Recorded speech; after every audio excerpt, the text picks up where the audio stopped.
Cerita dimulai dengan diperlihatkannya seorang pria yang baru saja keluar dari apartemennya. Pria ini bernama Gongso. Terlihat Gongso baru saja bangun tidur dan bergegas ke minimarket. Dan di sisi lain terlihat wanita cantik yang sedang olahraga pagi. Dengan diiringi goyangannya yang dahsyat, membuat mata saya jadi segar. Wanita ini bernama So Yeong. Yang ternyata So Yeong dan Gongso bekerja di sebuah perusahaan yang sama, yaitu perusahaan pakaian dalam, sebagai desainer. Dan sekaligus mereka berdua tinggal di apartemen yang sama. Dan lebih menariknya lagi, mereka berdua bersebelahan kamar. Wow, menarik sekali. Saya suka ceritanya. Gongso yang baru saja keluar dari minimarket sambil menghisap sebatang rokok surya. Di situ Gongso melihat So Yeong yang baru saja pulang dari olahraga. Sontak saja ia menutupi wajahnya karena malu. Setibanya di apartemen, Gongso nampak memikirkan kecantikan So Yeong. Hal itu membuat ia menghayati So Yeong, yang dimana ia melakukan mantap-mantap. Dan inilah film First Love Second. Di tempat kerja terlihat Pak Bos dan manajernya yang bernama Lee dan karyawan lainnya.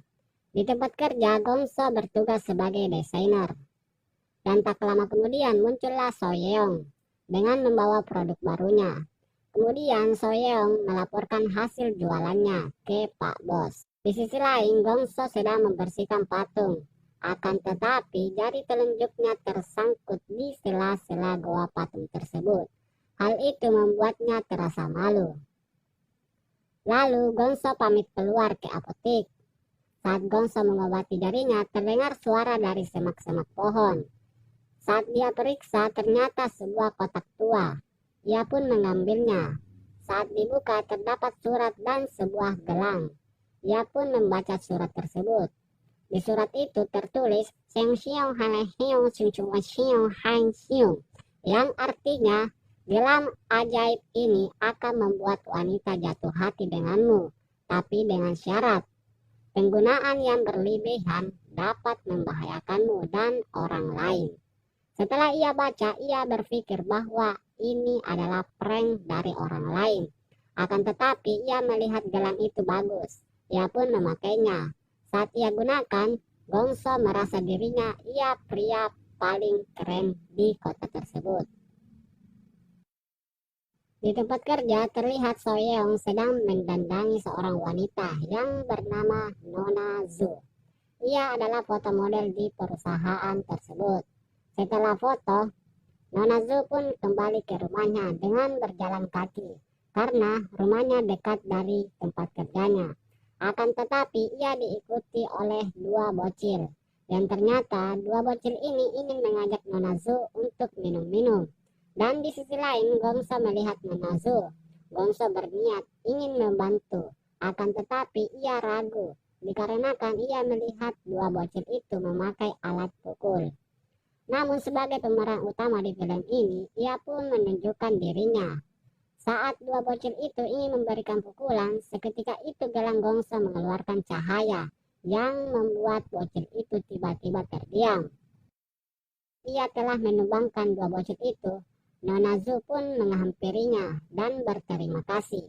Akan tetapi Nona Zu tak sengaja melihat cahaya gelang Gongso yang membuatnya jatuh hati kepada Gongso. Dan tak lama kemudian mereka pun melakukan mantap-mantap di sebuah hotel terdekat. Setelah selesai, Gongso merasa senang. Ia menemukan gelang tersebut. Esok harinya di tempat kerja terlihat Pak Bos sedang pusing karena desainnya yang kurang bagus, yang mengakibatkan kerugian besar. Gongso dan So Yeong merasa bersalah karena ia berdua desainernya. Ia pun merubah konsep desainnya yang lebih modern. Saat sedang mencari desain, teman kerja Gongso menegurnya. Ia berkata, "Mengapa dengan matamu?" Gongso pun bergegas ke toilet dan melihat matanya, yang ternyata mata Gongso terlihat hitam. Saat itu juga Gongso mengingat surat dari gelang tersebut. Saat dilepas gelangnya, ternyata mata Gongso kembali normal. Gongso pun mengerti cara kerja gelang tersebut. Lanjut cerita di mana Gongso menemui Soyeong.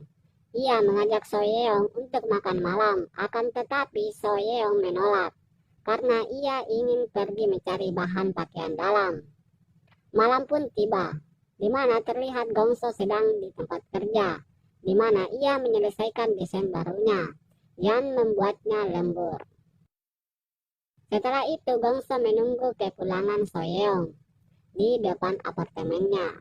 Dan ternyata Gongso ingin berbicara empat mata.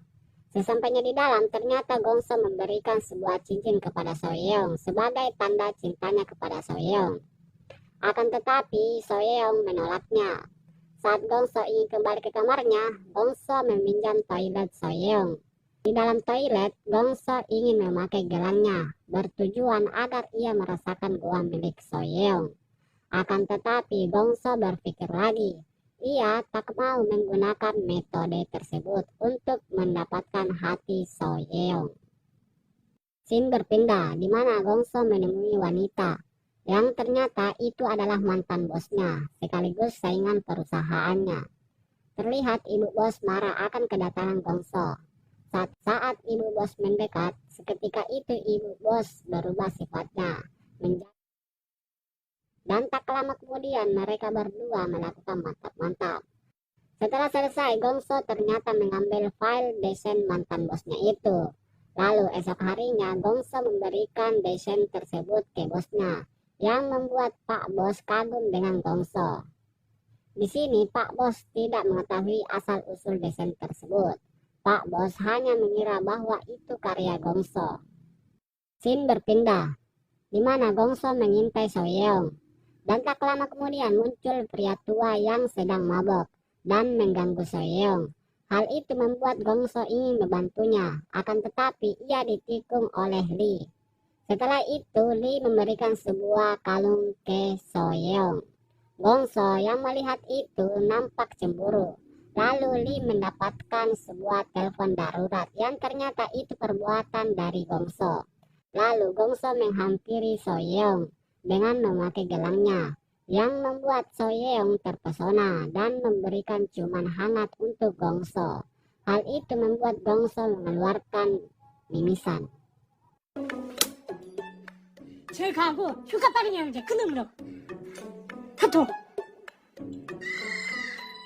Singkat cerita, di mana Gongso dan Soyeong sedang mengatur barang produknya.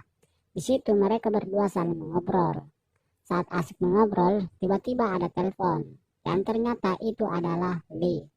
Gongso yang mendengar pembicaraan mereka berdua nampak cemburu. Setelah itu, Gongso yang sedang berada di apartemennya sedang mengeluarkan raut wajah yang cemburu. Di saat bersamaan, ia menghayati Soyeong dan Lee sedang melakukan mantap-mantap. Hal itu membuatnya tambah cemburu dan marah. Ia pun menuju kamar Soyeong dengan memakai gelangnya. Dan tak lama kemudian mereka pun melakukan mantap-mantap. Mereka berdua selalu melakukan itu, mau pagi, siang, malam. Mereka terus melakukan mantap-mantap. Akan tetapi hal itu membuat Gongso tak puas. Karena Soyeong tidak mengenali dirinya saat melakukan mantap-mantap.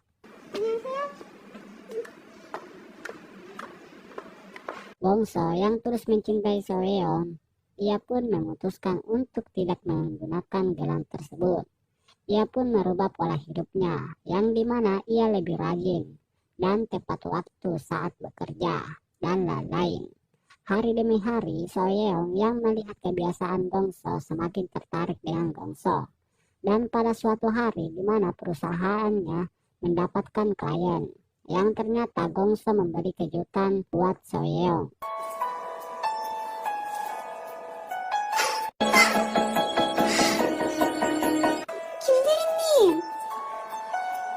Dan beberapa minggu kemudian mereka pun pacaran. Dan di scene akhir Gongso melempar gelang tersebut ke sungai. Dan film pun selesai.